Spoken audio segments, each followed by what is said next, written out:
The Caribbean breeze carried the scent of salt and jasmine across the pristine beach of the Aurelia Resort and Spa. Adrian Cross stood at the reception desk, his broad shoulders set in a rigid line, as he listened to the apologetic receptionist explain that his name wasn't on the reservation list. His jaw tightened imperceptibly.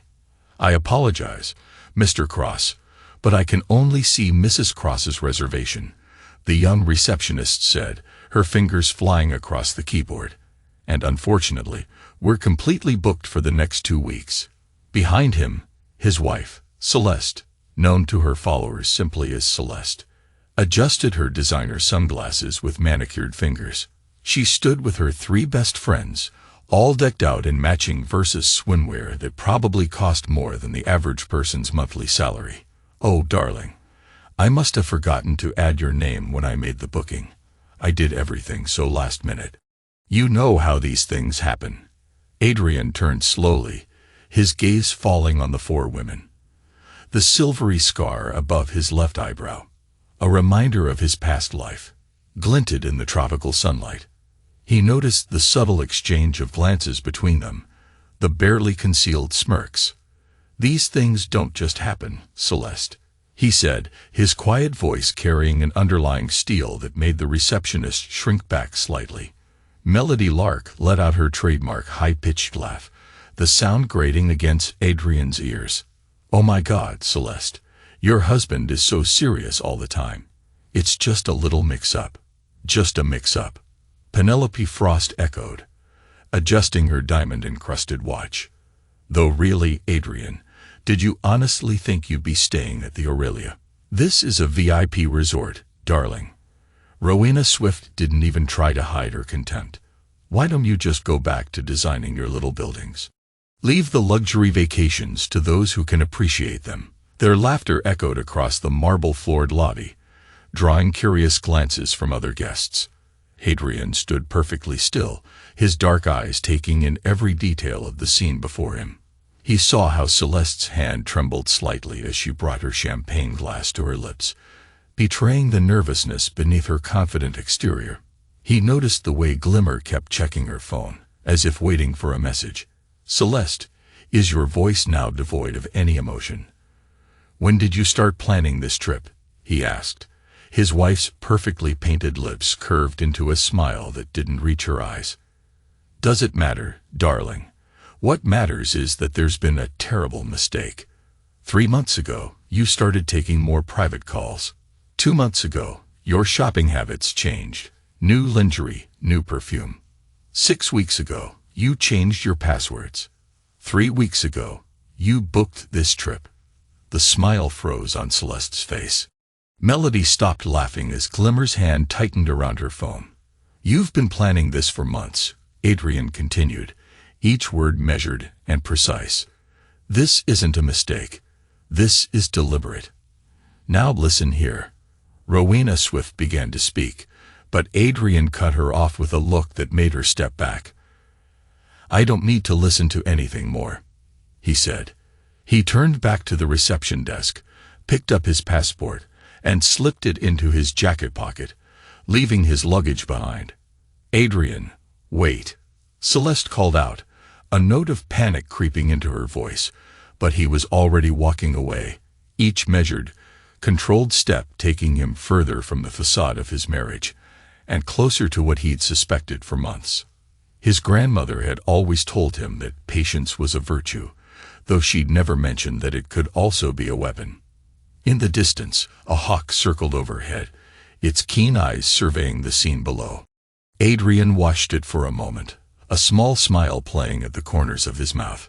He pulled out his phone, ignored the notification showing 63 missed calls from Celeste over the past week, and dialed a number he hadn't used in years. "It's time," he said when the line connected. A gruff but clear voice answered. "About damn time, kid. You remember what I taught you." Adrian's fingers traced the scar above his eyebrow. "Strike once. Strike hard. Leave nothing standing. Good boy. Where are you?" "The Bahamas. A Meridian resort. There's nowhere to run," came the reply, accompanied by a low chuckle. Perfect. Islands are good. There's nowhere to run. I'll make some calls. Adrian ended the call and slipped the phone back into his pocket. His wife and her friends thought they'd witnessed his humiliation. They thought they'd seen him break. They were wrong. They had just witnessed the moment he stopped holding back. In the garden, a security camera pivoted to follow his movement. Adrian noticed it, just as he noticed everything. He had spent years playing the role of the quiet, successful architect, the patient husband who overlooked his wife's excessive spending and attention-seeking behavior. He built his reputation carefully, brick by brick, just as he built his buildings. But underneath that facade lay another man entirely, a man who had fought his way up from nothing, a man who had learned early that the world shows no mercy to the weak. His grandmother's words echoed in his mind. Patience, Adrian. The cobra doesn't strike at the first sign of movement. It waits until the perfect moment. The perfect moment had arrived. Celeste and her friends had just made the biggest mistake of their lives. They'd assumed he was weak. They were about to learn just how wrong they were. Later that afternoon, the sun blazed across the resort's private beach as Celeste and her friends sprawled on designer loungers, their laughter carrying across the sand. Maxwell Rivers stepped out of a sleek speedboat, his tailored linen shirt unbuttoned just enough to show off his tan chest. He ran a hand through his artfully tousled hair and shot a practiced smile at the group of women. "Ladies, I hope I haven't kept you waiting too long," he called out as he strode toward them. Celeste sat up, adjusting her bikini top with deliberate slowness. "Maxwell, darling, you're right on time," she said. Glimmer, Maxwell's sister, rolled her eyes behind her sunglasses. "You're always so dramatic with your entrances, little brother. Can't help putting on a show." "Sis," Maxwell replied, his eyes never leaving Celeste, especially with such an appreciative audience before him. Rowanna Swift leaned forward, her voice dropping to a stage whisper. "Speaking of shows, you should have seen Adrian's face when he realized he wasn't on the guest list. Priceless." "Oh my God, yes," Melody Lark chimed in, her laugh piercing the air. "He just stood there, trying to look all dignified, like, hello. You've been dumped, honey." Maxwell dropped onto the lounger beside Celeste, pulling her close. "I wish I'd been here to see it, though I suppose watching security footage will have to do." Trailing her fingers along Maxwell's arm, Celeste said, "All these years of playing the perfect husband, and he couldn't even manage his scene. Just walked away like the nobody he is." Meanwhile, in a small village 20 minutes from the resort, Adrian sat in a dimly lit room facing an elderly woman whose dark eyes seemed to pierce right through him. At Ash's cottage, which smelled of incense and herbs with walls lined by books and curious artifacts, the woman said, "You bring darkness with you," while studying the photograph Adrian had placed on the table between them. The photo showed Celeste and Maxwell at a charity gala 3 months ago, their bodies turned toward each other despite standing apart. "I bring truth," Adrian corrected steadily, adding, "and I need your assistance." Ashes picked up the photo, her weathered fingers tracing its edges. "This woman has betrayed you, and this man." She tapped Maxwell's image. "He thinks himself clever, but he's a snake who has not yet learned to fear retribution." Adrian reached into his jacket and drew a thick folder.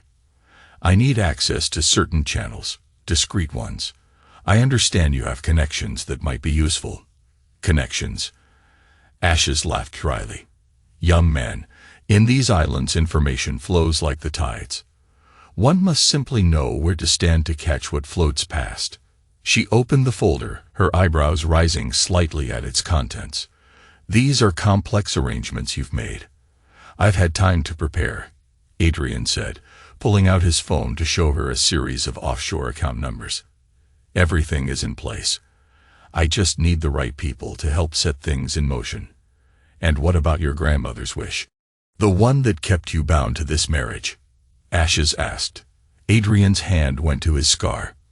"My grandmother wanted me to be happy, to have status through marriage. She never knew what Celeste really was. And now she's gone, and with her, any obligation I had to maintain this facade. Back at the resort, Maxwell was regaling the group with an impression of Adrian's walking style, his movements exaggerated and stiff. "Look at me.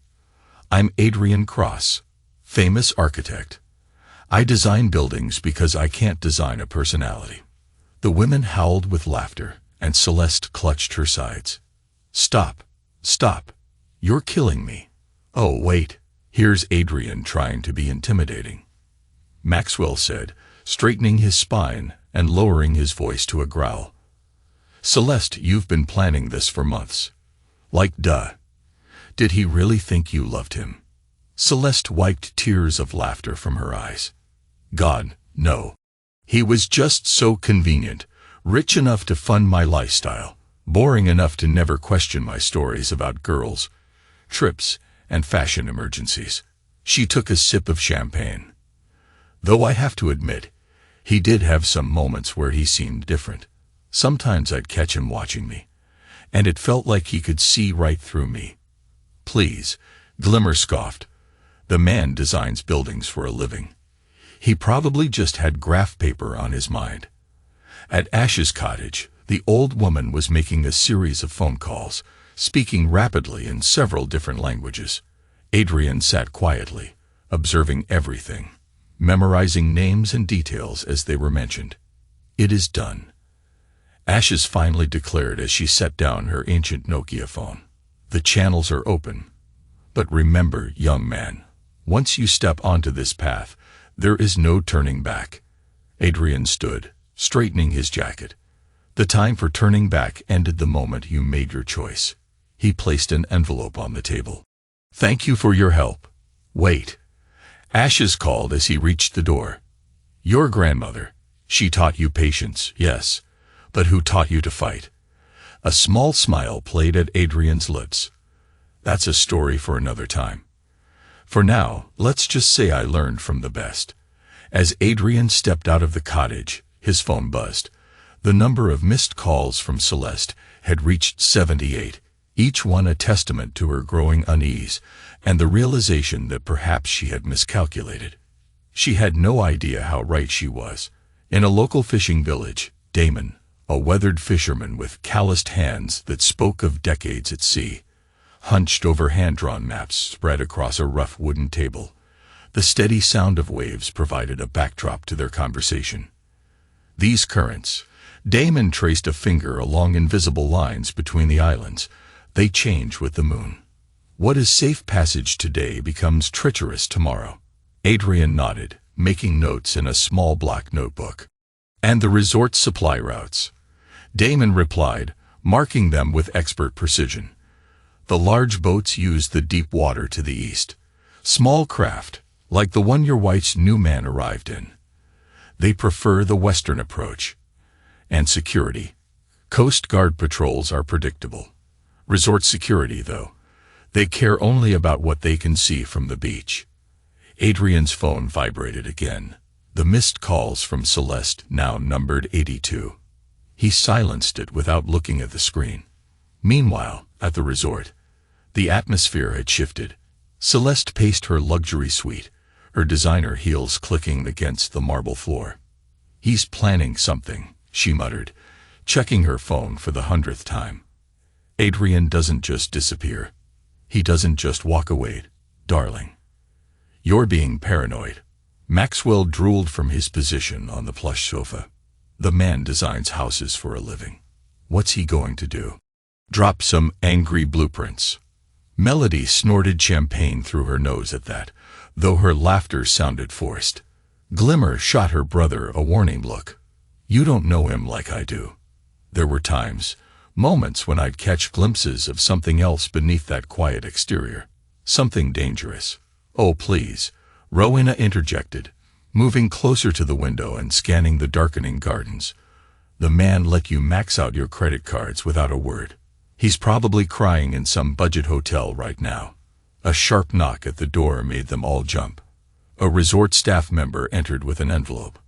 "Mrs. Cross, this was left for you at reception." Celeste snatched the envelope and tore it open, Inside was a single photograph of her and Maxwell at the charity gala, the same one Adrian had shown Ashes. Across it, in Adrian's precise architect's handwriting, were the words, "I've known for months." "Darn," Maxwell muttered, his confident facade cracking slightly. "How did he?" "It doesn't matter," Celeste snapped, though her hand shook as she crumpled the photo. "He's just trying to scare us. Adrian doesn't have it in him to do anything else." In a secluded cave far from the resort's manicured beaches, Adrian sat alone on the sand, his laptop glowing in the gathering darkness as he made the final preparations. On the screen, a complex web of financial transactions awaited his authorization. Years of careful planning, of maintaining his cover as nothing more than a successful architect, had led to this moment. His phone lit up with another call from Celeste -83 now, but he let it ring. A memory surfaced, his grandmother on her deathbed, gripping his hand with surprising strength. "Promise me you'll find happiness, Adrian. Promise me you'll settle down, make a good life." He had promised, and for years he kept that promise, suppressing his true nature, playing the role of the patient, understanding husband, even as he watched Celeste's mask slip and noticed the signs of her infidelity. He'd maintained his facade, but his grandmother was gone now, and with her, the last restraint that had held him back. His laptop flashed with an incoming email, contact details for his old network preserved from his days before architecture, when he'd learned lessons far more valuable than design principles. Names, numbers, favors waiting to be called in. Adrian began to type, his fingers moving with practiced precision. Each message was carefully crafted, each recipient chosen with purpose. The pieces were falling into place. In her suite, Celeste's phone buzzed with a text message from an unknown number. "The cobra doesn't strike at the first sign of movement.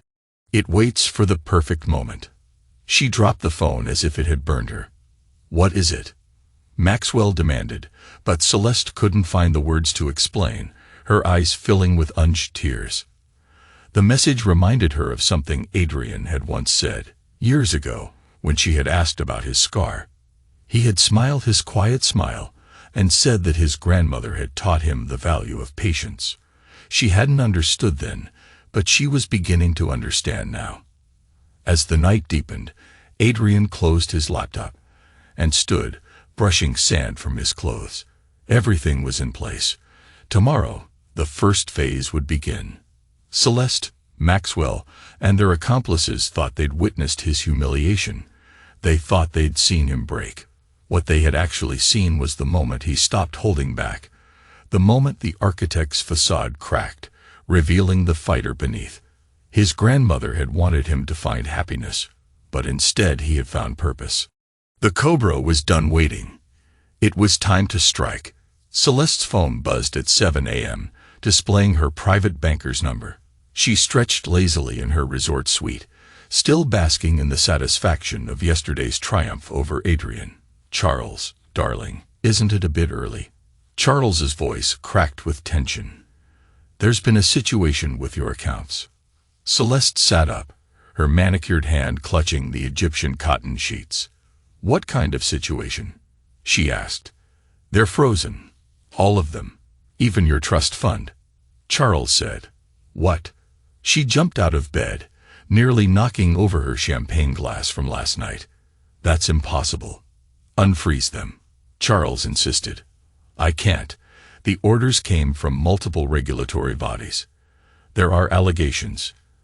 "Allegations of what?" "Money laundering, tax evasion, securities fraud." Celeste's voice rose. "Don't be ridiculous. Just fix it, Mrs. Cross." Charles replied, adding, "These orders are beyond my authority. They're citing evidence dating back years." Celeste ended the call, her hand shaking, as she tried to access her banking apps. Each attempt met with the same message. Account access restricted pending investigation. A knock at the door made her jump. It was Maxwell Rivers, his usual smooth demeanor replaced by barely controlled panic. "My properties," he gasped. "All my development projects. They're being audited. The investors are pulling out. The banks are calling in loans. What? How? She asked. Someone's been feeding information to the SEC. Years of private records, offshore accounts, everything. Maxwell ran his hands through his disheveled hair. It's him. It has to be. Celeste laughed bitterly. But Maxwell, he's an architect. He doesn't have this kind of power. Then explain this. Maxwell thrust his phone at her. On the screen, his company's stock price showed a straight downward line. Someone's been shorting our stocks, exposing our dealings to regulatory bodies. My entire empire is collapsing. In a sleek office building across the island, Adrian sat across from a sharply featured woman in her 40s. The dominoes are falling exactly as you predicted, she said, sliding a tablet across the desk. Celeste's accounts are locked. Maxwell's empire is crumbling. And the evidence trail leads everywhere except back to you. Adrian studied the financial reports on the screen. The offshore accounts traced back to their own shell companies. Corella's lips curved into a predatory smile. I must admit, when you hired me, I thought this was just another divorce case. But this? She gestured at the mounting evidence of Maxwell and Celeste's financial misdeeds. This is art. You sound impressed. I am, he replied. 5 years ago, my husband pulled something similar to what Maxwell did to you. Corella's eyes hardened. He walked away clean while I rebuilt my life from scratch, watching you dismantle their world piece by piece. It's satisfying. Adrian set down the tablet. This is just the beginning. Back at the resort, Celeste paced her suite while Maxwell argued with his lawyers on the phone. Glimmer burst in without knocking. What the hell did you do? She demanded, waving her phone at her brother. My foundation's accounts are frozen because of their connection to your companies. Maxwell shouted. I didn't do anything. This is all him, that quiet, pathetic architect you thought was such an easy mark. Easy mark. Glimmer laughed bitterly. Look around you. He's destroying us all. And you're telling me he's just an architect. Celeste sank onto the couch, her designer dress beginning to crumble. There were moments. Things I noticed but ignored. The way he'd watch us sometimes, like he was cataloging everything. How he always seemed to know about business dealings he shouldn't have. She cried. God, what have we done? Maxwell stuttered. What we've done. Glimmer snorted. Don't underestimate him. And now we're paying for it.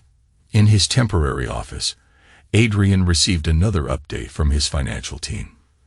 The complex web of transactions he'd spent years preparing was executing flawlessly.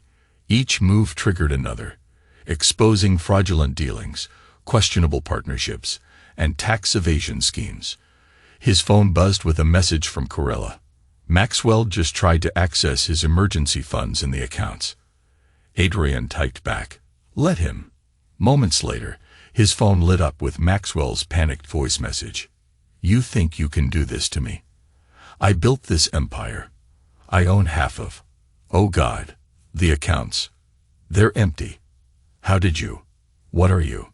Adrian deleted the message without replying. On his laptop, he pulled up a video feed showing Celeste's suite at the resort. She sat amidst scattered financial documents, her composed facade cracking as she desperately tried to find some account, a resource that wasn't compromised. Sir, his assistant announced through the intercom. Ms. Matthews is here with the next phase of documents. Send her in. Corella entered, carrying a thick folder. The media packets are ready. Shall we begin the next phase? Adrian nodded as he turned back to the video feed. He watched as Celeste broke down, screaming at Maxwell, who was himself shouting into his phone at yet another deserting investor. They had thought him weak. Nothing more than the quiet architect they could discard at will. Now they would learn what he really was, a predator who had patiently waited for the perfect moment to strike. And this was just the beginning. The headlines splashed across social media like wildfire. Lifestyle influencers' perfect lives were exposed as fraud, and photos showed Celeste and Maxwell in intimate moments. More damaging were the screenshots of Celeste's private messages mocking her followers, revealing the cynical manipulation behind her carefully curated image. "Make it stop," Celeste screamed, hurling her phone across the resort suite. It hit the wall just as another notification chimed on her laptop. Another expose. Another piece of my life ripped apart and displayed for public consumption. Maxwell stormed in, his face ashen. "Have you seen the business papers? They're calling me a fraud. A Ponzi scheme operator." He grabbed a bottle of scotch without bothering with a glass. "They have documents going back years. Internal emails, bank transfers, everything." "How?" Celeste demanded as she grabbed her tablet, scrolling through the endless stream of revelations. "These photos." There were no photographers around. "I would have noticed. Local tourists," Glimmer said from the doorway, her own phone clutched in her manicured hand. "All paid in cash. They'd been watching us since we arrived," she added bitterly. "God, we were so busy laughing at him that we never noticed we were the ones being played." Across the island, in Ash's dimly lit cottage, Adrian watched the chaos unfold on multiple screens. The old woman moved quietly behind him, brewing tea in ancient copper pots. The media vultures circled as she set a cup beside him. "You have given them quite a feast. They're doing exactly what I knew they would." Adrian's eyes tracked the trending topics as he watched Celeste's carefully built influencer empire crumble in real time. Humans love to tear down what they once worshipped, and the evidence, all authentic, makes it so devastating, he thought. He pulled up another screen showing Maxwell's company stock free-falling. "They can't claim implication or forgery. Everything is real," he noted. "Their mockery, their cruelty, their fraud. I just made sure the right people saw it." Back at the resort, Rowena stared at her phone in horror as her own social media following plummeted. Comments poured in, condemning her association with Celeste. "I have to distance myself," she muttered, her fingers flying over the keyboard as she tried to delete years of incriminating posts. "I can't let her drag me down too. It's too late." Glimmer snapped as she watched her own carefully cultivated social image dissolve. "He's not just exposing them. He's exposing all of us.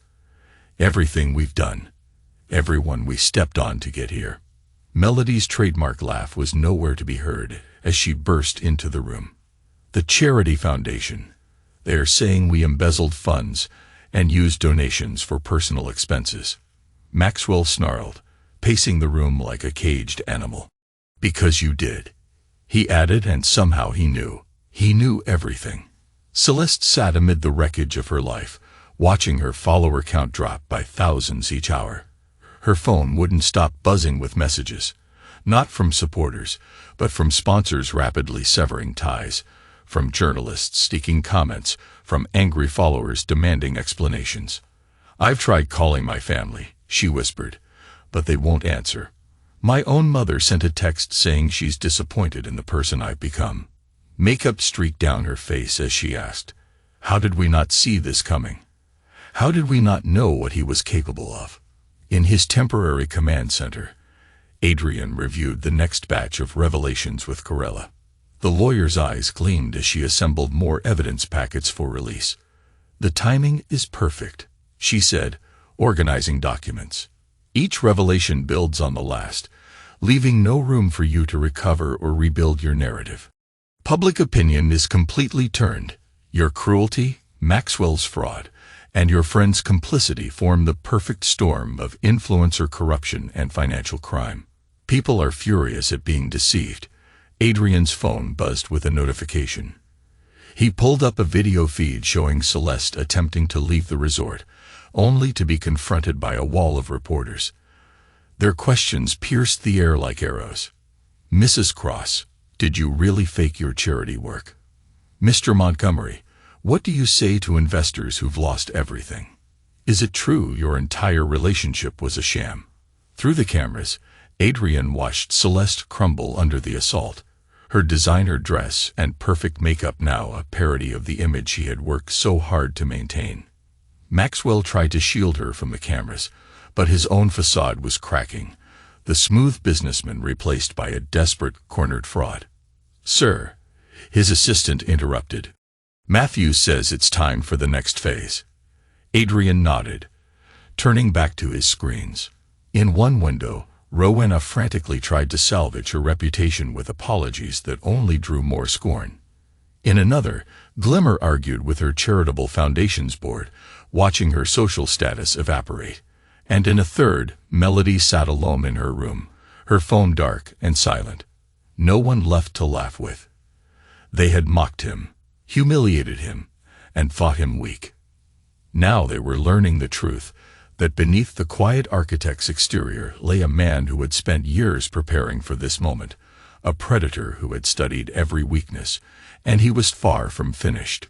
Maxwell Rivers slammed his fist into the resort room wall, barely registering the pain as plaster cracked. "I want him dead. Do you understand me? Dead," he roared. His men, local muscle hired through increasingly desperate connections, shifted uncomfortably. Their leader, a scared man named Victor, cleared his throat. Maxwell then yanked off his Rolex. "Take it. It's worth 50,000. Find him. Hear him. Kill him. I don't care. Just make him stop."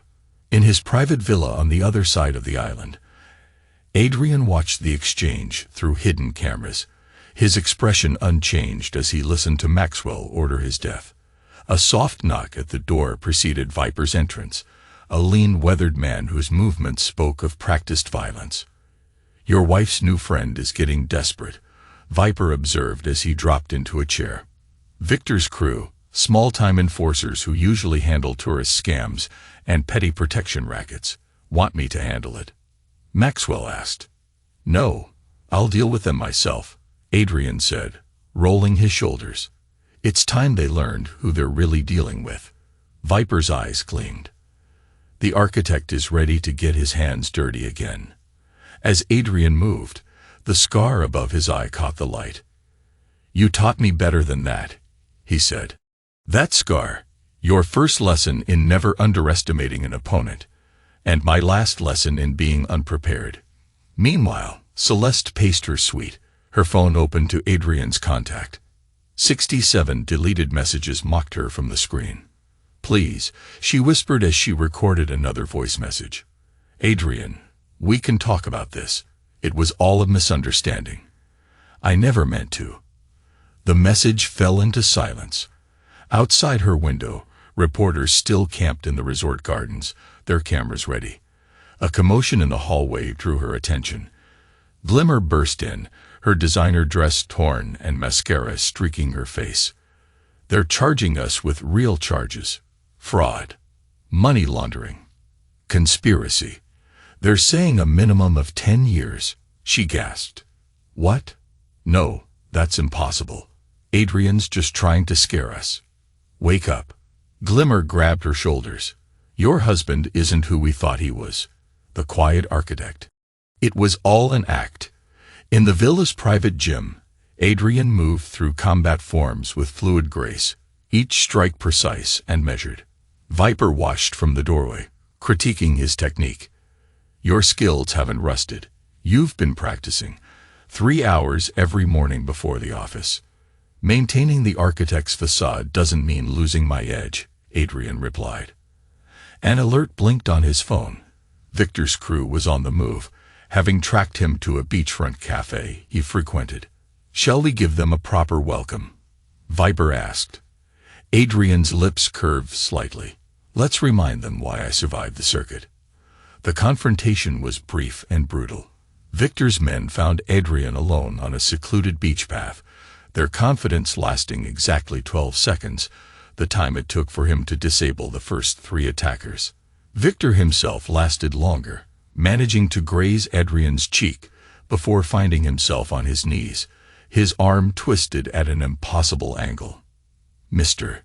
Darby sent us," Victor gasped. "I know what he paid you for." Adrian's voice was conversational, even as he applied more pressure. "Now deliver a message back. Tell him I'm not the man he thought I was. Tell him what you saw here."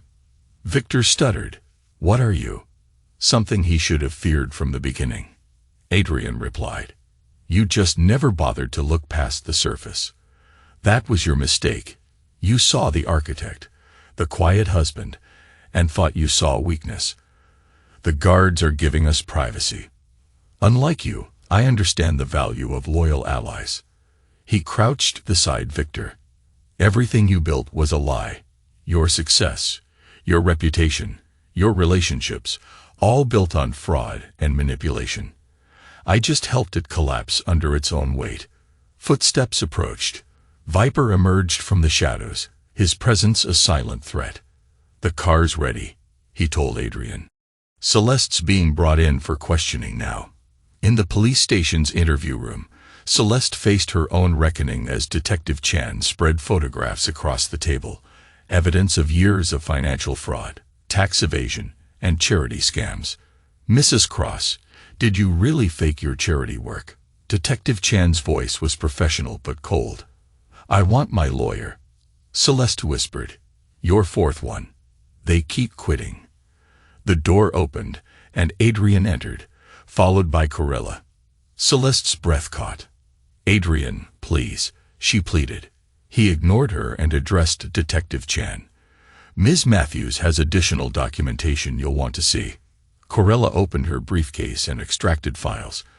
Bank records showing systematic fraud dating back 5 years, emails discussing tax evasion schemes, and text messages coordinating witness intimidation. Those were private. Celeste protested. "Privacy is a privilege, like trust, like loyalty," Adrian said, finally looking at her. "You sacrifice those privileges when you choose deception over truth. I never meant to get caught." His voice remained level. "To face consequences, to lose everything you stole and lied for." He placed another file on the table. "Your grandmother's inheritance, the money you embezzled from her estate while I watched, waiting, gathering evidence. She wanted me to find happiness. Instead, I found truth." "Adrian, we can still," Celeste began, but he interrupted. "No, we can't. You chose your path, and now you'll walk it to the end." Detective Chun cleared his throat. "Mrs. Cross, based on this evidence, we're charging you with multiple felony counts." The words washed over her as she stared at Adrian, seeing him clearly for the first time, not as the quiet architect she had dismissed, but as a predator who had patiently waited to strike.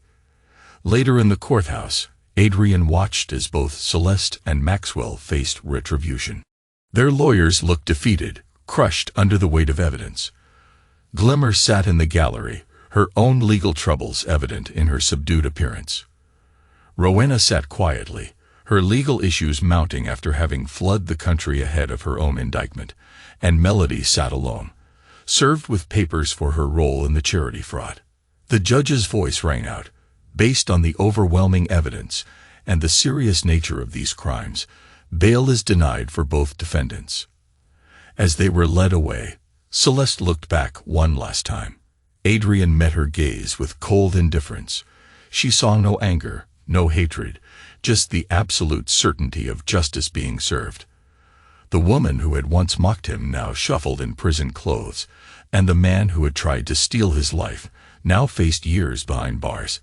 Their empires, built on lies, had crumbled to dust, and Adrian, the architect they had underestimated, stood amid the ruins, his revenge complete.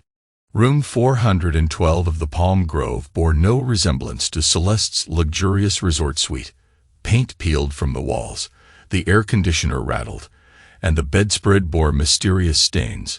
Celeste sat on the sagging mattress, staring at her phone's black screen. No notifications, no messages, no calls. She pressed the power button again, watching it light up with her last message to Adrian. "Please, we need to talk. I can explain everything." The silence that followed echoed louder than any response could. A cockroach scuttled across the floor, making her jump. She had been reduced to this, hiding in a budget hotel on the outskirts of town, her designer clothes traded for off-the-rack basics, her credit cards nothing more than useless plastic. The TV droned in the background with another news report about her downfall. Former influencer Celeste Cross faces multiple allegations of fraud and tax evasion. Sources close to the investigation suggested the evidence against her was substantial. She hurled the remote at the screen, missing by inches as the newsreader continued relentlessly. Meanwhile, her lover Maxwell remained in custody as investigators uncovered more details about their financial schemes. A knock at the door made her freeze. "Who is it?" she asked.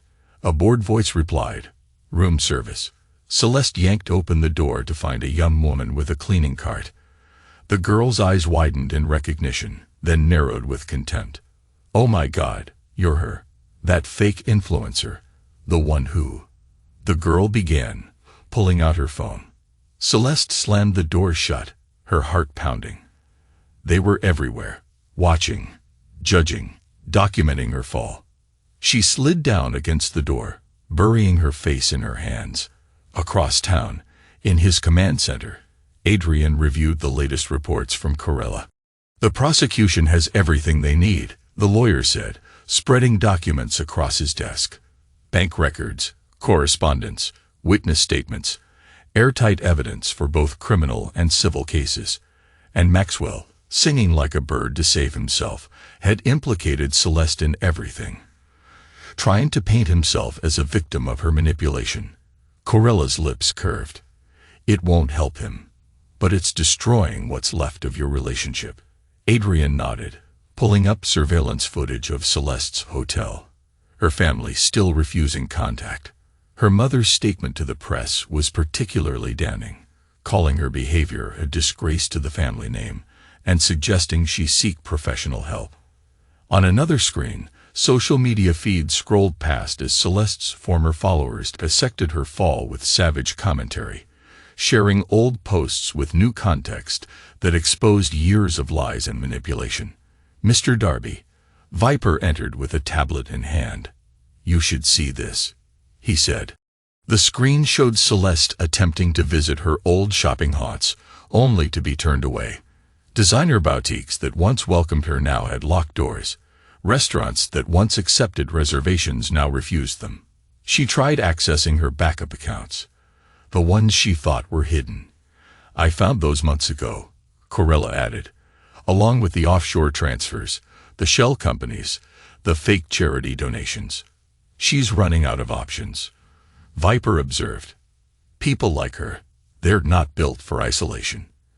In her hotel room, Celeste paced like a caged animal, her phone buzzing with a message from Maxwell's lawyer. "Client has provided additional testimony. Advise immediate cooperation with authorities." "That scoundrel," she hissed after everything, dialing her mother's number again only to reach voicemail. Her father's phone was blocked. Her sister's Instagram showed a new post. "Sometimes toxic people wear designer labels. #no contract, #boundaries." The isolation crushed in on her. No friends, no family, no followers. Her carefully constructed world had been dismantled piece by piece, leaving her alone with the reality of who she truly was. A notification popped up. Someone had tagged her in a video. Her fingers trembled as she opened it. There she was at the resort check-in, laughing as Adrian walked away. The comments were brutal. "Look at her smirking while destroying her husband's life. Karma is beautiful. She deserves everything happening to her." In his office, Adrian watched Celeste's deterioration through multiple feeds. Her expensive makeup couldn't hide the dark circles under her eyes. Her designer clothes couldn't mask her desperation. "Sir," his assistant interrupted, "the final evidence package is ready." Adrian took the file, reviewing its contents. Bank statements, text messages, emails, a complete record of Celeste's betrayals, not just of him, but of everyone who had trusted her. "Send it to the prosecutors, everything," he instructed. Corella raised an eyebrow. "That's far more than they need for a conviction." "This isn't just about legal punishment," Adrian said coldly.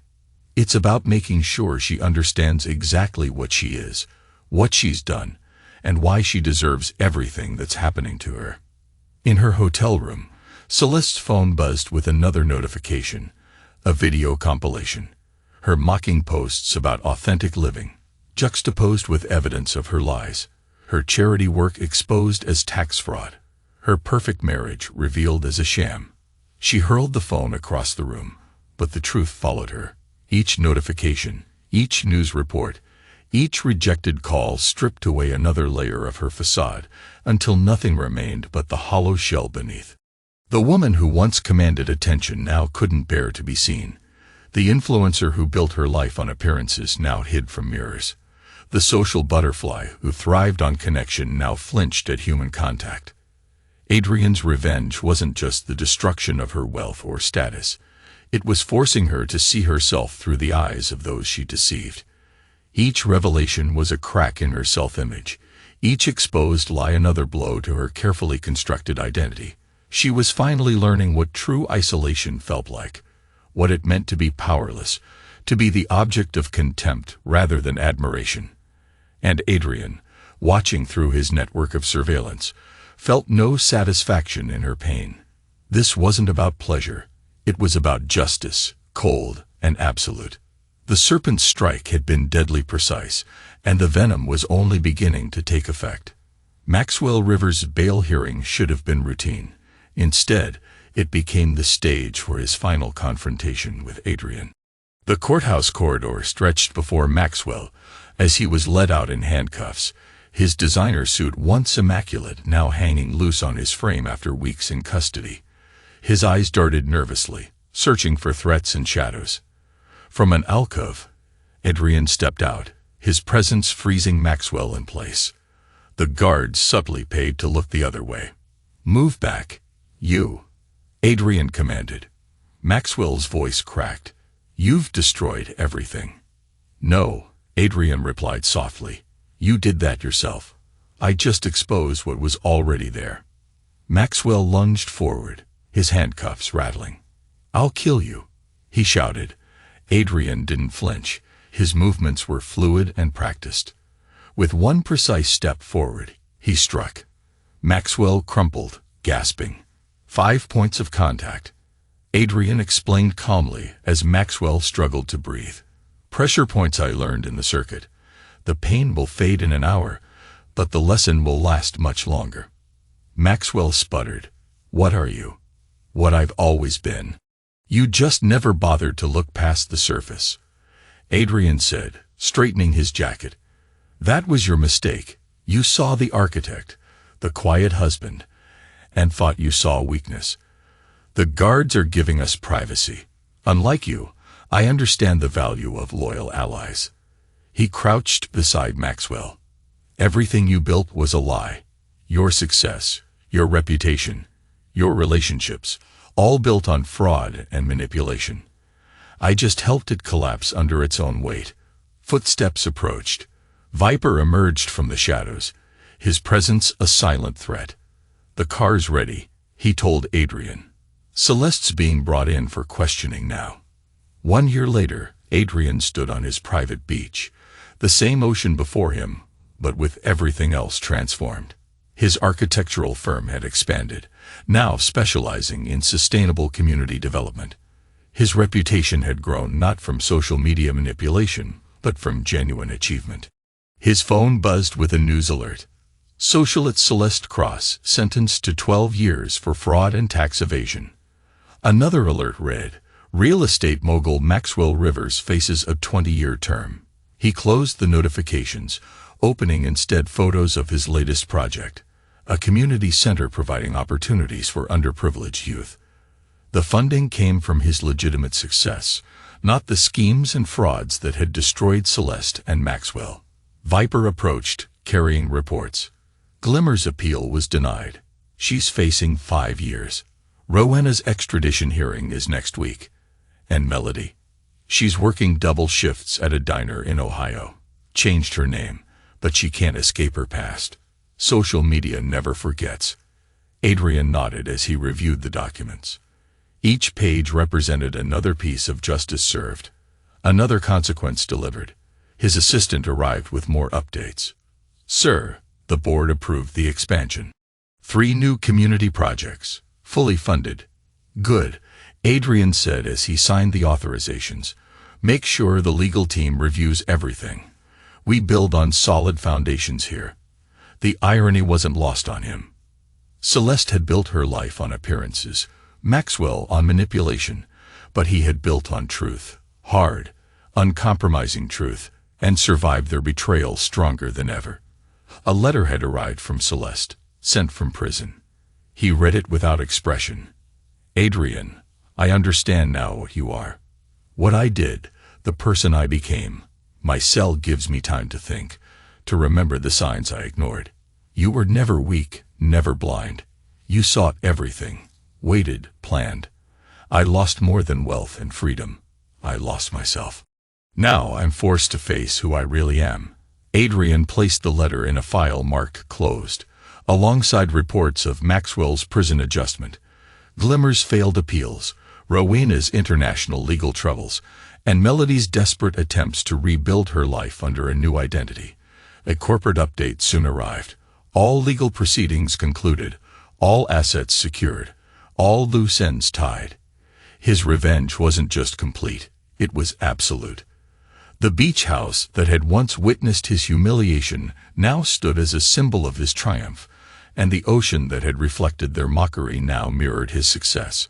A hawk soared overhead, free and powerful.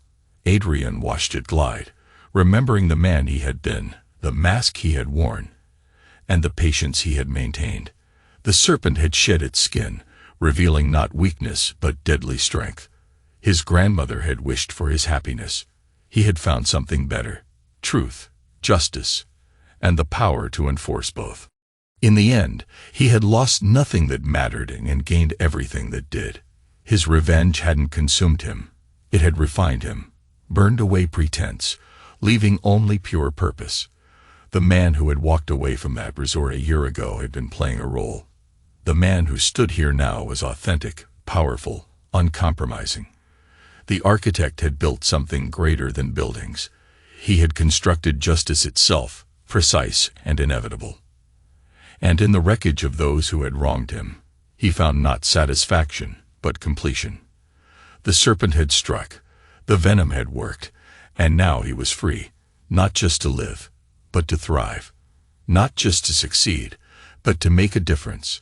The story that began with betrayal ended not with mere revenge, but with transformation. Adrian Cross, the man they had once mistaken for weak, now stood revealed as what he had always been: a force of nature, patient yet unstoppable, brutal yet just. The serpent had taken flight. 10 years later, Adrian reviewed the latest proposals for his global sustainable architecture initiative. At 50, he had maintained his imposing physique, a habit from his fighting days that served him well in the corporate arena.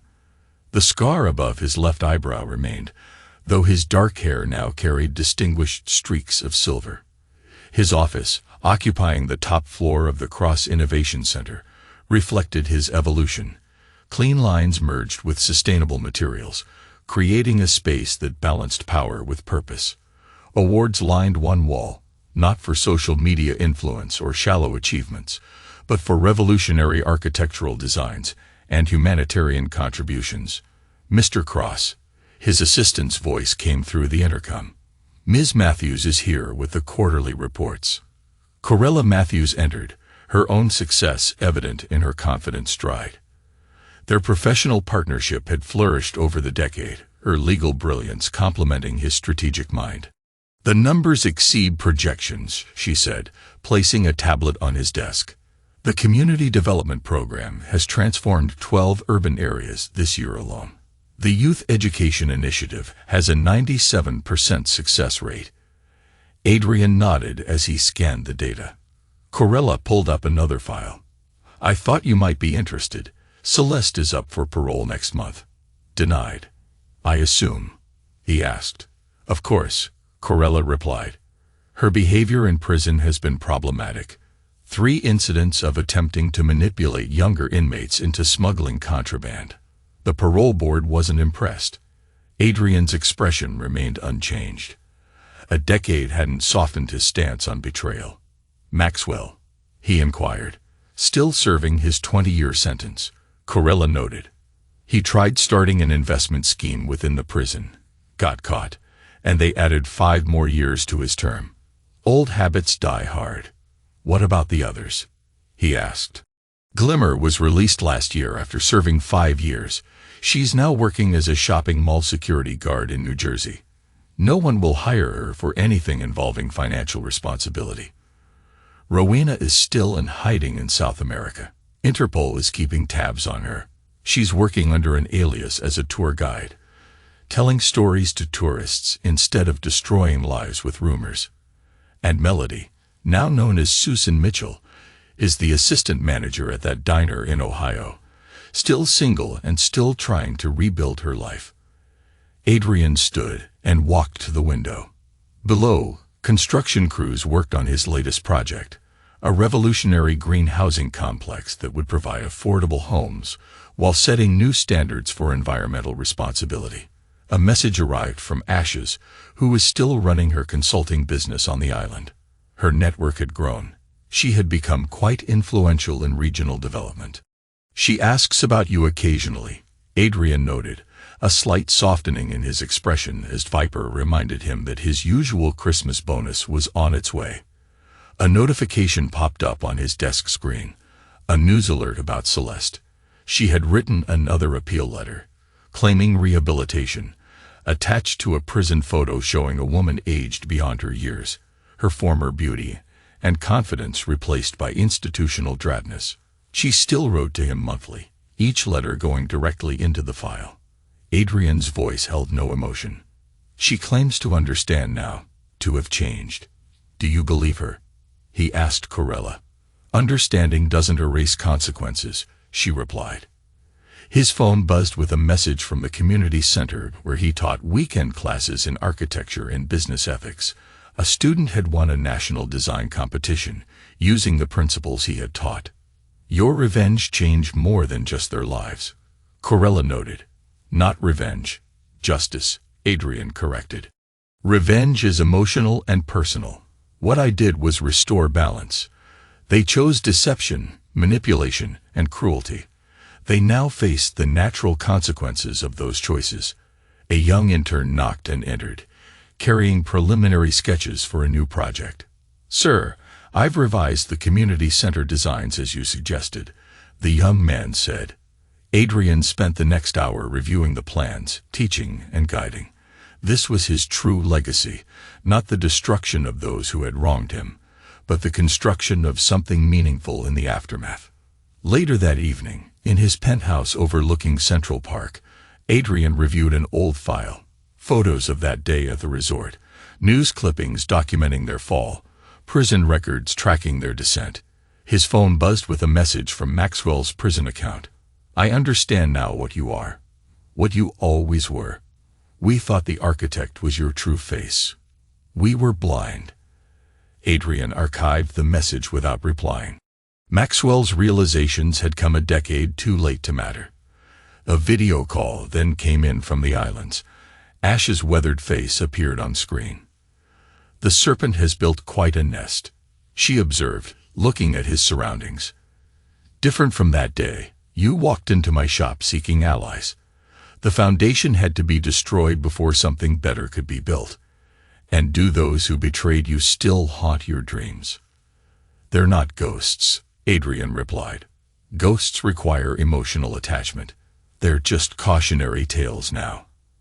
After the call, Adrian accessed the prison systems file on Celeste.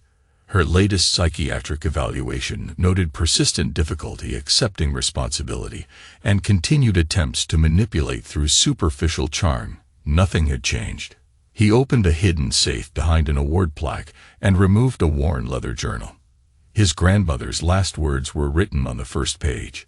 Find happiness, Adrian. Promise me. Below it, he had written his response. I found truth instead. A message from Viper appeared on his phone. Kids showing promise at the center. Raw talent.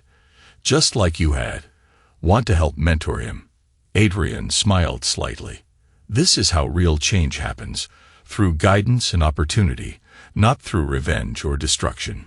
His evening news alerts brought updates on the others whose lives had intersected with his revenge. Glimmer had been fired from her security job for trying to scam elderly shoppers. Decades of consequences hadn't taught her honesty. Rowena's cover in Argentina had been blown after she tried selling fake travel packages to tourists. Old habits, indeed, die hard. Melody had attempted to restart her social media account, but her past was quickly exposed. The internet never truly forgets. A letter arrived from Celeste's prison chaplain, seeking the character reference for her parole hearing. Adrian marked it and returned it unopened. A decade of claimed reformation didn't erase her true nature. His final appointment of the day was with a young architect who had risen through his mentorship program. The boy reminded Adrian of himself at that age, driven, focused, and unwilling to accept limitations. "Sir, why did you start this program? You could have just enjoyed your success," the young man asked. Adrian touched the scar above his eyebrow. "Success without purpose is as hollow as revenge without justice. I learned that lesson thoroughly." Later that night, on his penthouse balcony overlooking the city lights, Adrian reflected on the decade that had passed since he revealed his true nature to those who underestimated him. They remained caught in their own webs, serving time, hiding from consequences, struggling to rebuild shattered lives. He had moved forward, building something meaningful from the ashes of their betrayal. His grandmother had wished for his happiness. He had found something more valuable: purpose. His phone buzzed with a final message for the day, a student's success story from the community center. This was his real victory, not the destruction of his enemies, but the construction of a lasting legacy. The hawk that had once watched his humiliation at the resort might have symbolized his freedom then, but true freedom, he had learned, came not from flying away but from building higher. A decade later, the serpent hadn't just survived. It had transcended its own revenge. Justice had been served, cold and complete, but justice was only the beginning. What came after? The building, the teaching, the leading. Those were the real triumphs. Those who had betrayed him remained trapped in cells of steel or in the cells of their own making. He had built foundations instead of walls, created opportunities instead of destroying them. The architect had designed more than buildings. The fighter had fought more than battles. The man they once mocked as powerless had become a force for change. A decade had proven that revenge was finite, but legacy was eternal, and Adrian Cross's legacy was just beginning. In his private study, he opened his grandmother's journal one last time. Below his decade-old response about finding truth, he added a final line. "Truth showed me justice. Justice taught me purpose. Purpose brought me peace." The serpent had done more than strike. It had risen, and that rise would continue, not through destruction, but through creation, not through revenge, but through opportunity, not through tearing down, but through building up. The next decade beckoned, full of possibilities, and Adrian Cross, the man they once mocked as powerless, now stood ready to seize them all, not for revenge, not anymore, but for something far more powerful: legacy.